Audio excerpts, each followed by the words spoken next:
about the people facing the most pressure in the 2025 season in the NFL, and he listed a bunch of the coaches. So let's pick up on some of those he listed. D. Wood, he listed Brian Schottenheimer as one of the coaches facing a great deal of pressure.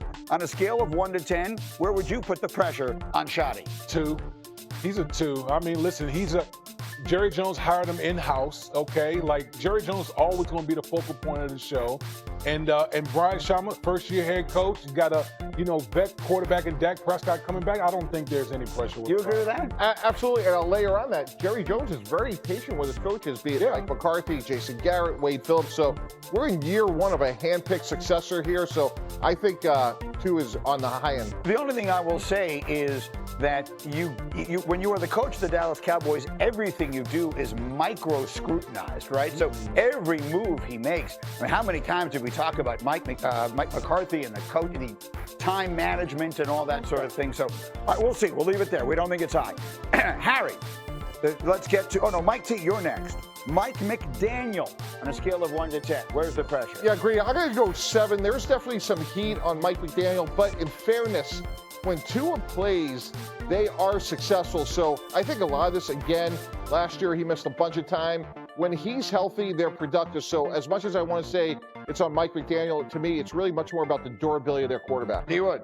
Listen, I think it's hot. It's like 9 out of 10 for Mike McDaniel down there. You got a quarterback that haven't won a playoff game. Yeah. Okay? There's upheaval in that locker room. There's a lot, like 4 of their captains from last year no longer on the roster. There's something going on brewing down in South Beach that Mike McDaniel's going to have his best coach year, or this whole thing could blow up. The Tyreek Hill thing is a thing now for sure. Tua didn't try to pretend otherwise. Yeah, it's strange because I think there are some people who think Mike McDaniel is like the great coach in the league and a great offensive mind, which he clearly is. And then there are others who feel as you do that the seat is hot there. We'll see. And the last one is a name that everyone may not be familiar with. Kevin Patullo. He is the new offensive coordinator in Philadelphia, replacing Kellen Moore, who became the head coach of the New Orleans Saints after the Eagles win the Super Bowl. Harry, what is the level of pressure on Kevin Patullo? I'm going 8 out of a 10. Like, when you look at this offense and what they were able to accomplish last year, Kellen Moore was able to really emphasize this run game and lean on that offensive line after some players went in there after week 4 and said, hey, we need to lean on our big guys and run the football a lot more. So for him, he has the blueprint, and he's a guy that's been with Nick Sirianni for a very, very long time. But as Sal Palantonio told us yesterday on Freddie and Harry, our radio show, Kevin Patullo has to adjust to Jalen Hurts and also Saquon Barkley. It's not the other way around. So I mentioned a statistic about Jalen Hurts that is quite remarkable. Let's put it on the screen for you here. He will have a new offensive play caller. Well, that is nothing new. 2025 will be Jalen Hurts' 6th season as a quarterback in the National Football League, and he will be getting plays from his 6th different play caller, which is a remarkable thing. And I think, candidly, it is a testament to just how good Jalen Hurts has been. All this controversy and drama this week about how good is he, all that kind of stuff. Well, that is quite a thing. He has not gone consecutive seasons with the same play caller his entire time in the NFL. But, Greedy, context is really important here. Kevin Patullo goes back to the Colts, as Harry mentioned, with Nick Sirianni. When you bring in Kellen Moore, that's a little bit different. Kellen Moore is getting used to the players, the staff, and even the verbiage. I think in this situation, because him and Nick Sirianni go back so far back, that to me there'll be a lot more continuity. And again, he's been there for all their success. He's not going to come in and try to reinvent the wheel. Will there be some adjustments on the edges?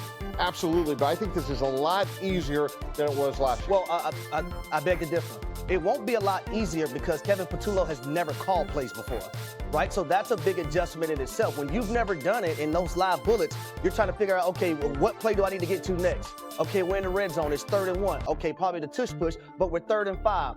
Are you anticipating the blitz? What's going to happen? What are you going to call in those situations? So that's the difference, I believe, because Kevin Patullo has never called plays before. And it's also the reality, D. Wood. I mean, whether it's fair or not, or reasonable or not, and they can say they're not defending anything, or we all know the reality of it. Anything short of the Super Bowl is an abject failure for this team. They're the defending champs, and they look, at least on paper, like they should be the best team in the sport again. Yeah, and listen, as a guy who's, anytime you're the defending champs, every team plays you like you're the defending champs. So you're going to get every team's A game up this upcoming season. So there's not going to be a lot of room for error for a first-time play call. I continue to be amazed, by the way, just to put a ribbon on it. I'm sorry to cut you off, but we're going to run up against the bottom of the hour.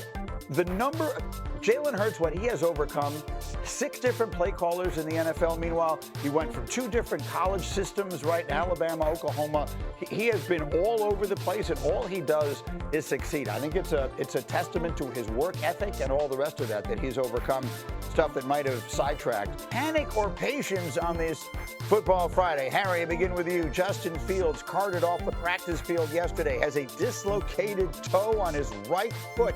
Panic or patience? Patience, everybody. Patience, Mike Greenberg. You as well. Big Woody, you along with Brandon.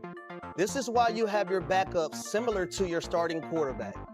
He didn't tear anything. He didn't break anything. He's going to be back. But patience, everybody. Patience. Let me show you Brandon. Brandon is not, but does not look like he's exercising patience. He is our stage manager. He has lived through, he's from Long Island. He has lived through a lot of bad days. He looks like those kids at Chuck E. Cheese. Yeah, he does. He looks like they're perp walking Chuck E. Cheese. We actually did bring that up. Is Chuck E. Cheese now sitting in a jail cell dressed as Chuck E. Cheese? That seems crazy, but let's not get sidetracked. So Justin Fields, a dislocated toe.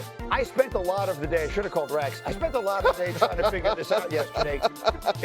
Sometimes they say like a dislocation is worse than a fracture. Yeah. Well, how bad is a dislocated toe? Yeah, listen, listen, it's painful, but there's a difference between dislocating, your big toe than your other toe. If it's your big toe, that's a different deal. Any of your other toes? Any of the other toes, you're good. You said that like we only have 2 toes. Yeah, like your other toes. Like it's not a big deal. No. I thought we were signing Damian Woody, the offensive lineman. It was Dr. Woody. I guess he went to BC Medical School. Yeah, of course. Look, Well if it's day-to-day, then we got no issues here. If it's weeks we're talking about, then to me, that's a horse of an entirely different color. And again, the Jets on record with their social media accounts kind of put out a lot of information, and that to me seems to be more of a day-to-day situation. See, I don't like expected to be ready for week 1. Week 1 is a long way off. I want expected to be ready Monday. Like, what are the chances he misses the weekend and then he's back? I'm not kidding about this. The Jets putting in a new offense, all this stuff. Justin Fields, this is his shot. They can't be waiting 4 weeks.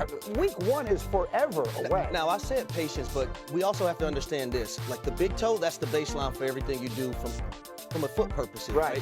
You're talking to someone who got cortisone shots in his big toes just to be able to play. Okay. So when you look at Justin Fields and how his game is predicated, what's his greatest asset, Woody? Athleticism. Yeah. So if you're running the zone read with Breece Hall and you don't have that ability to push off and cut on the dime, then it can become an issue for your offense and some of the things that you want to do. Just to let you know, I just took a peek on X. Yeah. It's already on the practice field. He's on the practice field. Yes. Justin Fields is practicing today. All is well. We can go to the next topic. D. Wood, panic or patience? Trey Hendrickson and the Bills continue in their contract standoff. Are you panicking or are you patient? Oh, I'm panicking on this one. Listen, we've known for 2 years now that Trey Hendrickson is one of the new deal. And if you're the Cincinnati Bengals, you need one of your top playmakers back out on the field. You got new defensive coordinator in Al Golden. You need all your horses available.